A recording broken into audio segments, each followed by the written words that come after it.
talking about the $700 billion TARP bailout, which I voted against as it happens. Not a whole lot has been talked about with regard to the $2.2 trillion that the Fed has lent out. Now, I find it absolutely extraordinary that I wrote you a letter and I said, hey, who'd you lend the money to? What were the terms of those loans? How can my constituents in Vermont get some of that money? Who makes the decisions? Do you guys sit around in a room? Do you make it? Are there conflicts of interest? So my question to you is, will you tell the American people to whom you lent $2.2 trillion of their dollars? Will you tell us who got that money and what the terms are of those agreements? We explain each of our programs. In terms of the terms, we explain the terms exactly. We explain what the collateral requirements are. We explain what to whom did you explain that? It's on our website. Yeah, okay. So all that information is available in our commercial paper program. And who got the money? Hundreds and hundreds of banks. Any bank or that has access to the U.S. Federal Reserve's discount. Will you tell us who they are? No, because the reason that is counterproductive and will destroy the value of the program is that banks will not come to the isn't that too bad? Sorry? In other words, isn't that too bad? They took the money, but they don't want to be public about the fact that they received it. We heard a whole lot about AIG. They're in the front pages. These are very now, I got banks and I have businesses in the state of Vermont who are in a lot of trouble. Not banks. Our banks, by the way, are doing pretty well.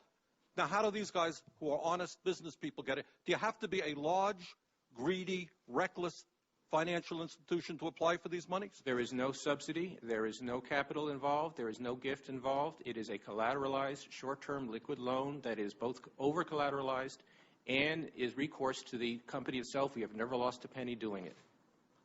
And how can other institutions get those loans as well? According to the law, we are supposed to be lending to depository institutions. Let me just say this, Mr. Chairman. I have a hard time understanding how you have put $2.2 trillion at risk without making those names available, those institutions public. And we're going to introduce legislation today, by the way, to demand that you do that. It is unacceptable to me that that goes on. Mr. Chairman, one of the issues that bothers me very much is that for many, many years, some of us were concerned about deregulation. Some of us were very concerned about where the economy was going. We didn't hear much coming from the Bush administration, who told us over and over again that the fundamentals of the economy were sound. We didn't hear much from the Fed. Now, looking back, do you think that maybe there was a problem there, that you did not raise some alarms out there and said, we got a problem when trillions of dollars are being floated around the world in a deregulated, non-transparent way?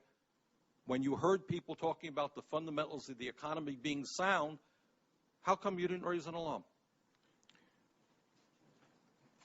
Well, there was a massive credit crisis, and it's been true that our regulatory system and our financial supervisory system did not succeed in preventing those impacts.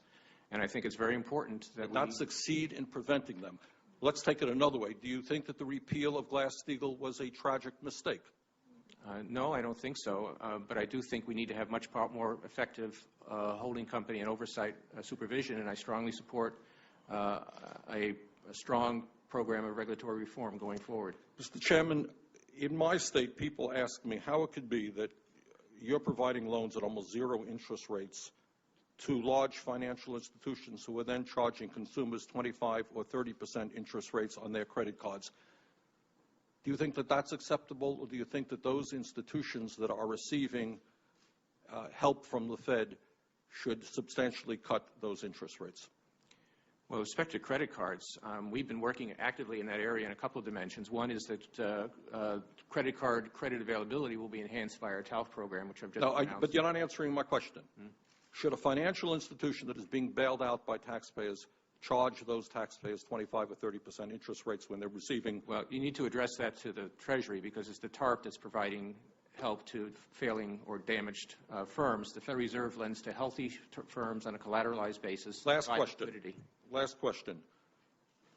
Many, again, of my constituents, and I think people all over this country, are wondering why the CEOs of these large financial institutions who have been extremely greedy, reckless, and maybe have engaged in illegal behavior have not been fired, so that we can work with people who want to really reform the system. Should the CEOs of the financial institutions that have led us into this deep, deep recession be fired? Well, pay and job tenure should depend on performance, and those which have performed poorly should lose their jobs. Are any of them who have been... Many have lost their jobs.